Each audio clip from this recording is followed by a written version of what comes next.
গাজীপুর মহানগরীর আধেপাশা ঠাকুরবাড়ি দুর্গা মন্দিরে আয়োজিত সনাতন ধর্মাবলম্বীদের লীলা কীর্তন পরিদর্শন করেছেন বিএনপি নেতা আলহাজ তানভীর সিরাজ। অসাম্প্রদায়িক চেতনার প্রতিফলন হিসেবে এই পরিদর্শনের সময় তিনি দেশনেত্রী বেগম খালেদা জিয়ার সুস্থতা কামনা সহ আগামী নির্বাচনে ধানের শীষে ভোট দেওয়ার আহ্বান জানান। বিস্তারিত থাকছে এআর বিশ্বাসের প্রতিবেদনে।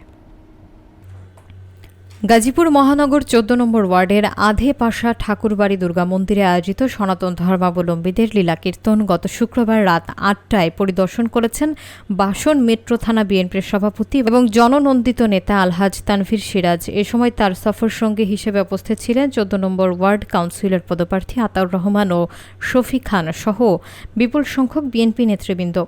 অনুষ্ঠানের সভাপতি অমৃত চন্দ্র গোস্বামী এবং সাধারণ সম্পাদক সহ কমিটির সকল সদস্য বলেন, বিএনপি নেতৃবৃন্দের এই সহযোগিতা এবং উপস্থিতি অসাম্প্রদায়িক চেতনার প্রতিফলন।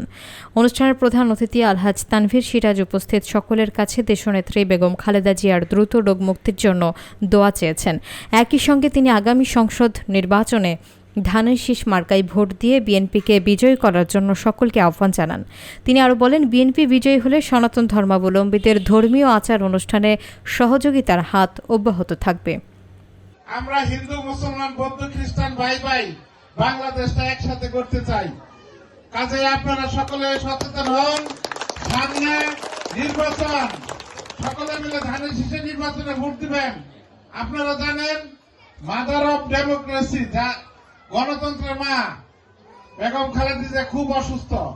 আপনাদের ধর্মীয় অনুযায়ী সকলে তার জন্য দোয়া করবেন যাতে তাকে সুস্থ করে আনতে পারেন।